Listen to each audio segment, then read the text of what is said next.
Grounding. Yan. Meditating, nagdadasal, papasalamat sa Diyos, nag-I love you na kay Mrs. kanina, lapit na birthday niya. Ito yung cancer cyst na tinanggal ng derma ko. Thank you. Sa stress tsaka sugar. Kasi kahit gaano tayo kabuting tao or we try to umiwas sa cortisol, sa stress, cortisol, stress hormone yan, nakakataba yan, nakakapangit. Ganun talaga. Tsaka pag kumain tayo ng sugar, ng carbs, mga bilo-bilo, wala. So, iwas muna tayo dyan. May nagtanong, Idol, nagme-meditate ka ba? Araw-araw. Nag-workout ka ba? Araw-araw. Kumakain ka masustansya araw-araw. Sana as possible. Calorie deficit para pumayat. Workout everyday. Kami ni Mrs. Couples workout. May nagtanong, Idol, nakaturok ka. Kaya every week may 1 pound of muscle. Di sana 300 pounds na ako ngayon. Anyways, sa mga nagtuturok dyan, nagkaganyan, sana doctor supervision, matanda na kayo, alam nyo, malalaki na kayo, alam nyo na yung ginagawa nyo.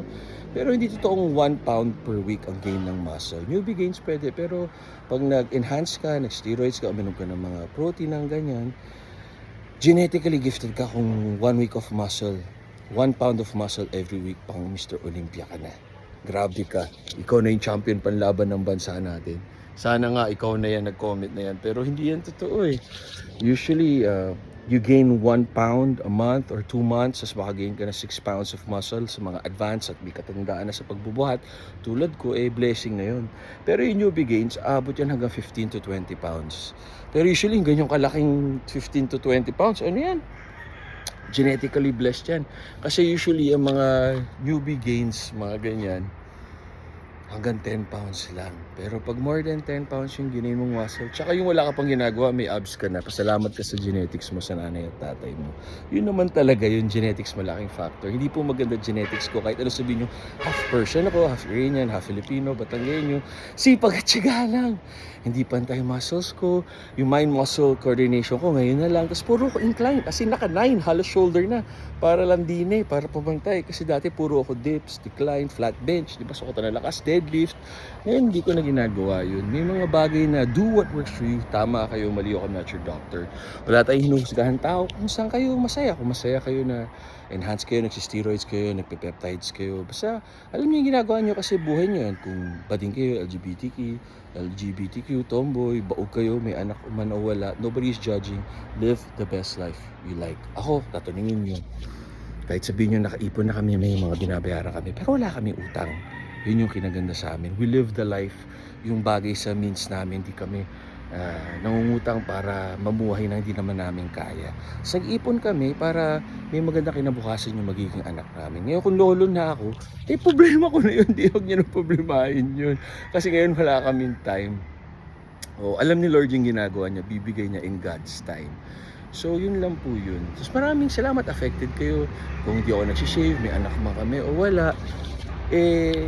Ang kinaganda sa amin, ang nakakapag-apekto lang sa amin, kami dalawa ni Mrs. Basta masaya siya, masaya ako. Yun. Pag malungkot ako, malungkot siya. Pag malungkot siya, malungkot ako.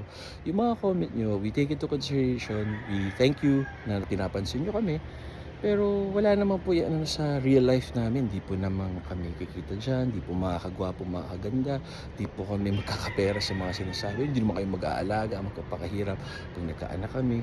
So I hope happy kayo sa buhay nyo. Live your life the way you want. And kung gusto nyo mag-attract ng positivity, energy, simulan nyo sa sarili nyo. Pagbutihin nyo yung sarili nyo. Kung mataba kayo, malungkot kayo, o ano. Kasi kumain kayo na hindi masustansya. Choices natin yan.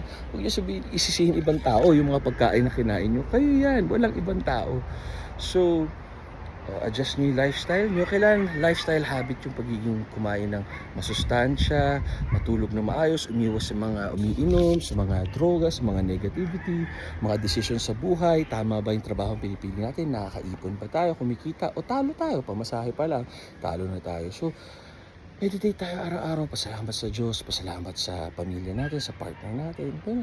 Always be a good person. Tama kayo, mali ako, not your doctor. Do what works for you, happy, healthy. All the exercises, all the diets work. Ang kailangan yung pasok sa'yo. Yan ang tandaan mo. Kaya yung kasabihan kung tama kayo, mali ako, not your doctor. Do what works for you. Kasi nga, nag-hire tayo ng specific doctor, nutritionist, coach, trainer, para i-guide yung fitness goals natin. Itong sinasabi natin karamihan, general yan, pang 50%, 80% ng population. Pero lahat tayo unique. Mula sa ugali, sa allergies, sa pagkatao, sa katawan, sa genetics, endomorph, mesomorph. Diba? May allergy sa kanin, walang allergy sa kanin.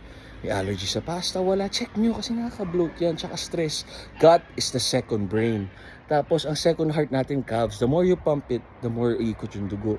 And kung gusto nyo pumayat, kasi uminom kayo ng mga gamot para sa blood sugar, mag-walk lang kayo na 5 minutes. Hindi nyo kailangan anuhin. Or mag-static hold kayo. Ano yun? Parang kunwari, wall sit, plank, yung mga 15 seconds, 30 seconds, or walking.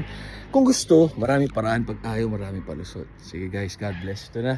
Siguro naka 10 minutes na ako sa medyo bad sun. Pero ito yung inabot ko kanina, medyo malamig eh. So ito nakikita nyo yung katawan ko, hindi ito pa suntukan. Ito pa, para lang to sa asawa ko. Ano lang to, side effect ng pagiging mabuting tao, kumain ng masustansya, at mag-workout everyday for good blood flow, circulation, everyday may papawis. So, kung nakakaganda ng katawan, thank you. Kung napapakita kayo sa katawan ko, thank you. Katawan ko naman ito sa inyo. Kung masyadong malaki, masyadong pangit, or ano, okay lang po sa akin. Huwag nyo na problemahin na hindi nyo problema. Tama kayo, mali ako na si Dr. Do Work Free. Happy, healthy, always pray and be a good person. Kasi sa collagen, kung di nyo makuha sa mga bone broth, sa mga liver, ganyan, sa mga dairy products, gaya na gatas, may collagen ang NutraPure available sa Supplement King. Doon yung tinitake ko. Tsaka L-carnitine. Kasi pag di ko makuha yung protein needs ko sa itlog, kasi nature's multivitamin, poor man's multivitamin ng itlog, protein shake tayo, rip the protein ng phytonutrition or anabolic protein ng phytonutrition. God bless.